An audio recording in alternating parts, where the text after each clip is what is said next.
You're facing 3 criminal charges, potential 3 years in jail for liking a post. An entire election got cancelled. Europe is changing and Europe is going to totalitarian direction. They behave like in tyranny. Our task as well in Europe to survive. They simply use police, they simply seize court using force.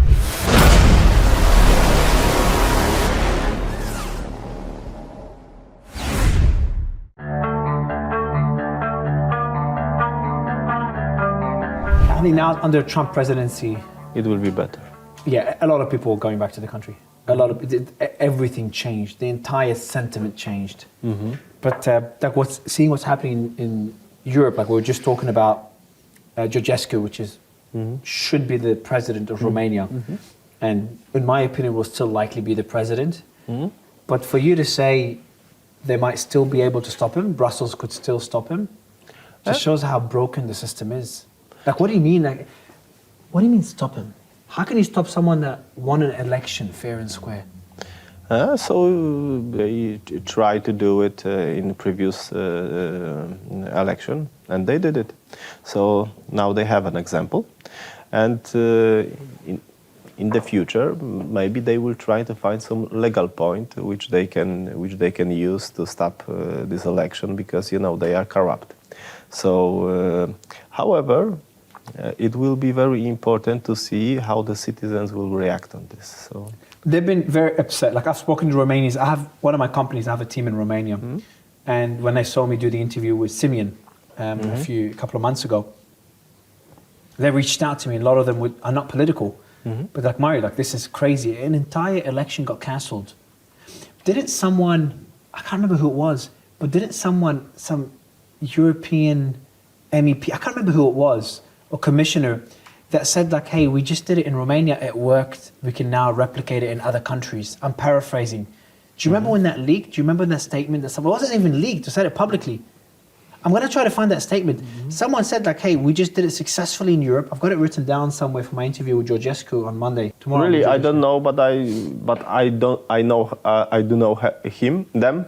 So I know that they are capable of this. So, can you tell me more? Your story. The reason I wanted to do this interview, Patryk, is your story is crazy, and I'm starting to find out you're not alone. We're talking about what's happening in the US, and I was just having a discussion with Prime Minister Morawiecki half an hour ago. It was Morawiecki. But you are close. Half an hour. I gave it a shot. Half an hour ago, and the stories he was telling me are just insane. Like, my heart is in Europe. I've spent, even though I'm originally from Australia and I live in Dubai, I've spent most of my adult life between the US and Europe. I've been everywhere, spent almost 6 months in Slovenia, I've been to Slovakia, Poland, Germany, France, Italy, Norway. The list goes on. And I've always seen, when I was naive and young, I've always seen Europe as the pinnacle of a democracy. But you're facing 3 criminal charges, potential 3 years in jail for liking a post. When I first saw this, and I know you did an interview with my colleague in Brussels, so technically we've done an interview once before, and when I heard our interview, the one we've done with my team, I had to Google it. I'm like, there's no way this is true. Please go through the story for anyone that doesn't know it, and then I want to really dig into the reality of what's happening in Poland and Europe. But I'd love to know your story again first.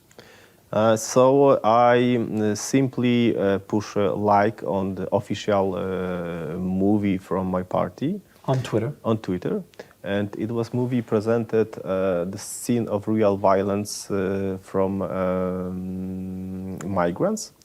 And after that I was accusing of hate speech, so spreading hate speech, because I simply like a movie on X. And that's why they waive my immunity in the parliament. Yes, I saw that as well. Just to be clear, that you're saying it so lightly. As an MP, you have political immunity against this. Yeah. And my team told me, they've just removed it. Yeah. So, but because you should know that I am not a random person, average person. I run the biggest social media on the right side in the Polish scene. So they would like to, with me, give the others example. Make an example out of him. Make an example that, look, even him can go to jail. So please think for the future if you would like to spread information about migration. So it's like an example of, you could say, like in the US, we see President Trump was targeted by lawfare. And they're like, hey, we can even get to the president who was banned from social media accounts. You don't think we can get to you? Now, in the US, it backfired heavily on them. Mm-hmm. What are we seeing here? First, before getting into what impact it had, can you tell me more about the day you found out you're facing criminal charges for liking a post? What was the first thought or feeling that you had? So first time I feel that it is impossible. It is something which, I am in a science fiction movie. However, Europe is changing, and Europe is going to the, a totalitarian direction. And we have example with this case. We have example from Romania where they simply annul election. Annul an entire election. Because the candidate who won, it was a candidate they don't like. So they create a laboratory for testing different strategies because they know that they are weakened.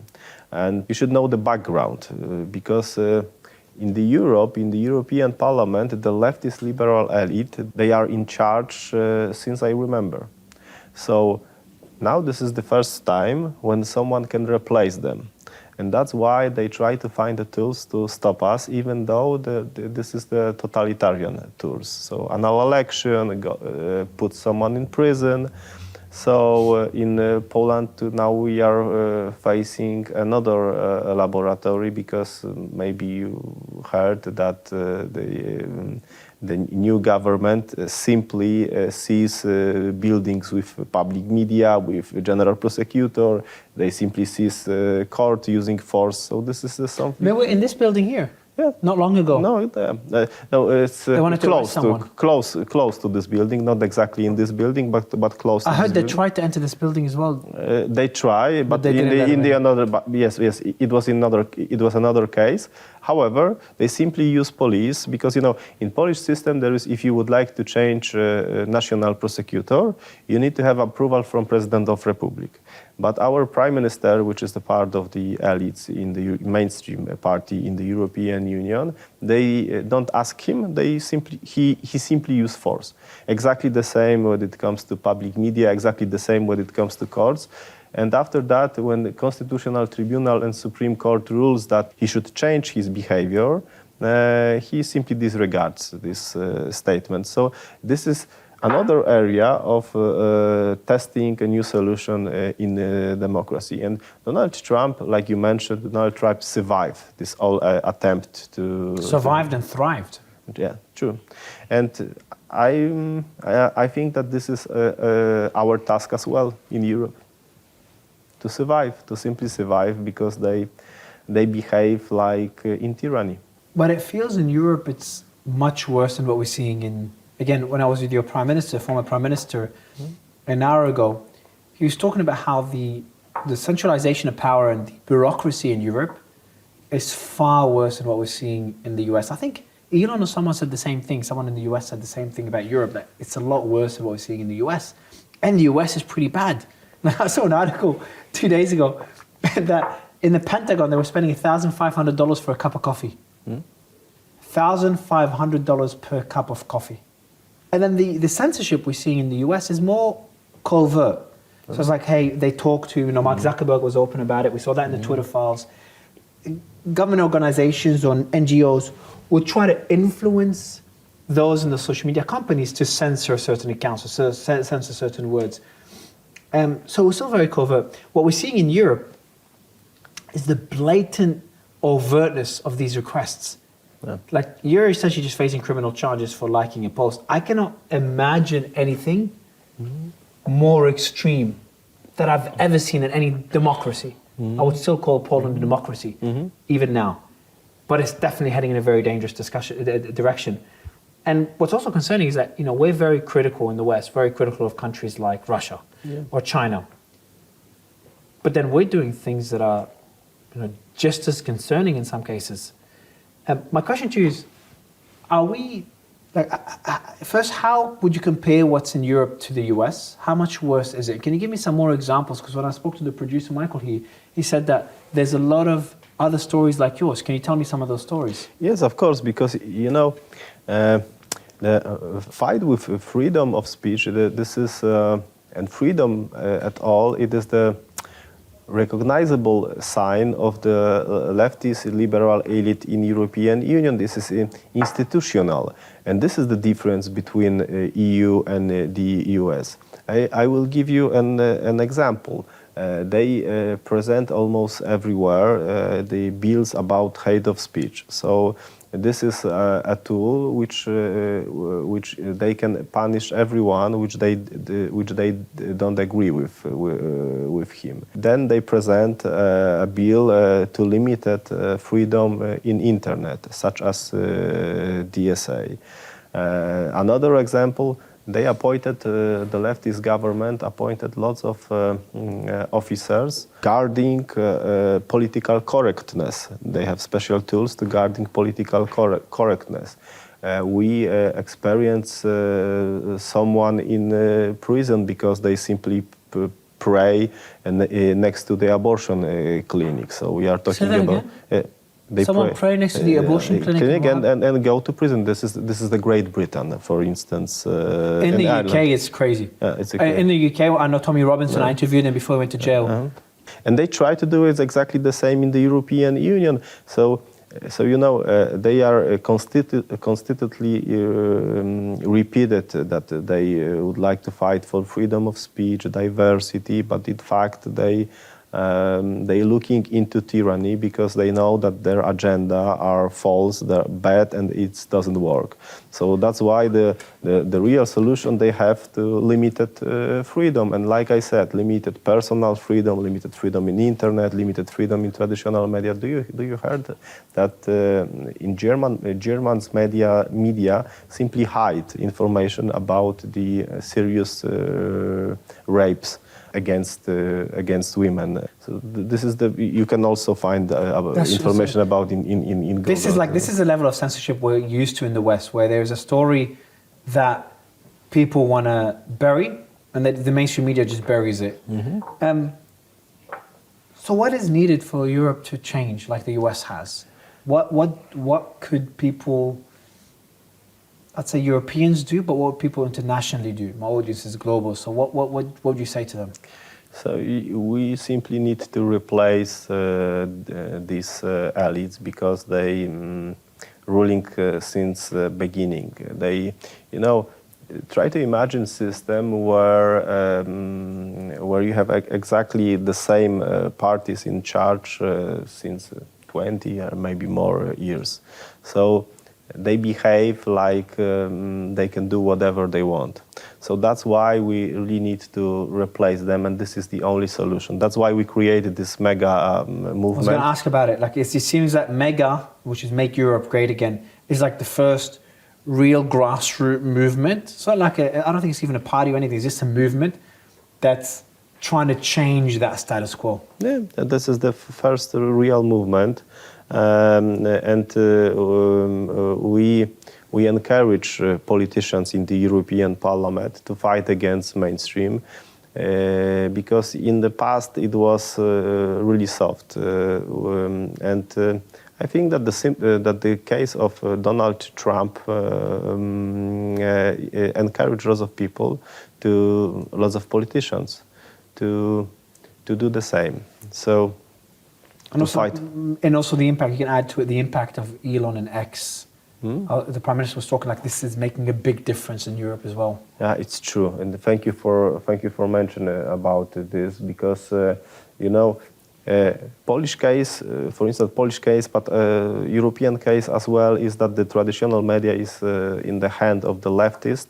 Social media is art censorship. So for us, this Elon case, when he simply released the Twitter and X now, and for us this is the place for a free speech.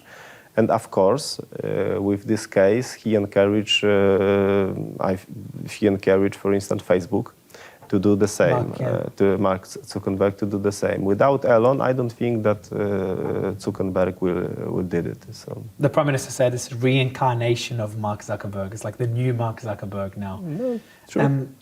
Look, Mr. Jaki, I think we spoke about an issue that's not only important to Europe, but something you're facing yourself. You know, again, you're facing 3 years in jail for something so stupid and so petty. Something that scares me as a journalist. That I wouldn't call myself a journalist, but as someone that tries to bring attention to this around the world.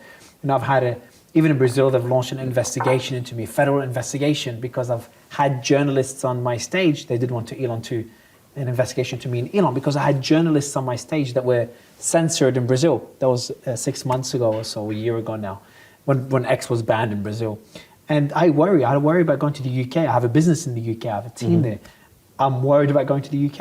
You know, I'm going to Romania tomorrow. I even talked to my team, like, guys, I've been to Romania. I interviewed Andrew Tate a few days ago, or a few weeks ago now. And I'm like, guys, like, I need to go interview Mr. Georgescu in Romania, but is it safe there?